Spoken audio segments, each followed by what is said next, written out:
XIII, Performance of a Lifetime. Kenny's eyes went big. The river stones, the fury filling the river itself, was ready to explode out of him. How could he let the villagers kill Graham after all of this? He has no more chess moves, no more strategies, no more books to help him. No, he yelped. Don't kill him. He bolted toward Graham and placed himself between the pitchfork and the dragon. He's my best friend in the world. He never hurt any one of you. Porky's father did not falter. Get out of the way, kid. This devil has to be dealt with. That's a fact. Actually, Kenny's mother said, the fact is the boy's right, and you're going to have to go through both of us in order to get to him. She stood behind her son, between the pitchfork and the dragon. And me too, the wizard said, removing his hat and revealing the familiar face of Kenny's father.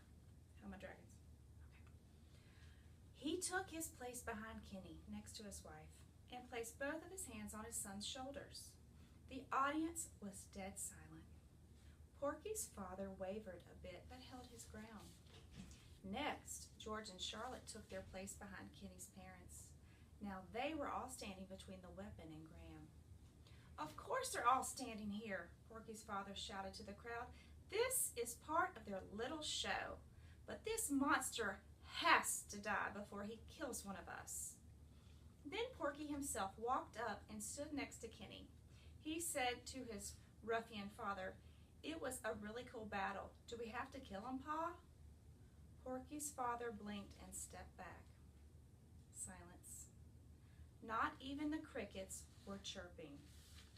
All Kenny could hear in his head was his own breathing, which panted in time with the sound of the dragon's immense heart, beating rapidly. Oh gosh, Kenny thought, Graham's nervous, and when he's nervous, the fireball puffed out of the dragon's mouth. Fireballs. And engulfed Porky's dad. The dumbfounded lout stood there blinking, trying to comprehend what had just happened. All the hair had been singed off his body, and the tips of his ears were smoking. From the back of the audience, there came a hearty, loud laugh and single clapping. Encore! Encore! Everyone turned to look. Walking down the center aisle was His Royal Majesty the King. He was clapping excitedly and laughing aloud with his two sons.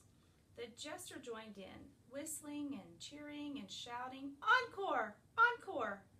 Kenny watched as the shouting spread throughout the entire crowd. Soon the hilltop was clamoring, Encore! Encore! Encore! The throngs of townsfolk surged forward onto the stage. They cheered and lifted George, Charlotte, Kenny's parents, and Kenny himself up onto their shoulders. They carried them all around the amphitheater, hurrahing and hailing the troop. Kenny looked over at Graham, his best friend in the world, and smiled. The dragon responded in kind with his familiar toothy grin, then loaded a group of kids onto his back and pranced about the amphitheater with the rest of the party. Prancing, prancing. The sun finally settled down below the hills, causing the clouds in the sky to fade to a deep red before cooling off into a lovely shade of lavender.